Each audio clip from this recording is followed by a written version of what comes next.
నమస్కారం అండి. పల్నాడు జిల్లా మాచెల మండలం చింతలతండ గ్రామానికి చెందిన కేతావత్ చందు గారి చేలో అయితే మనం ఇప్పుడు ఉన్నాము. ఇంతకుముందు మేము వచ్చి ఈ చేలో పరిశీలించినప్పుడు తెల్లదామ, పచ్చదామ, తామర పురుగు, నల్లి విపరీతంగా ఉన్నాయి. దానికి విరుగుడుగా మన వెంకటరామరెడ్డి దగ్గరికి వెళ్తే సినిధి కంపెనీ వాడిది ఒక ఎటాక్ అయితే వీళ్ళకి ఇచ్చాడు వాడమని. వాళ్ళు కొట్టిన తర్వాత 10 రోజులకి అయితే మనం వచ్చి మళ్ళీ దాన్ని చూడటం జరిగింది. ఇక్కడైతే తెల్లదామ లేదు, పచ్చదామ లేదు, నల్లి తామ బాగా చేను కూడా మెత్తగా. క్రితం తెల్లదోమ, పచ్చదోమ విపరీతంగా ఉంది. ఈ మందులు కొట్టినాక విపరీతంగా కొంచెం తిరిగింది. ముందు కొట్టినప్పుడు చేను మాత్రం బాగా తిరిగింది, బాగుండేది. ఎవరైనా అడిగిరా ఈ మందు కొట్టినాక? చాలా మంది అడుగుతున్నారు ఏమని. మందు కావాలనా? ఎక్కడ దొరుకుతాయని చెప్పిన? సరే, రైతు మాటలోనే మీరు విన్నారు కదా. ఇప్పుడు ఒకసారి చేను కూడా మనం చూద్దాం. చాలా మెత్తగా ఉంది చూడండి.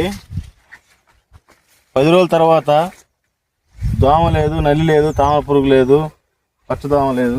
చేను కూడా మెత్తగా వచ్చింది. చేను కూడా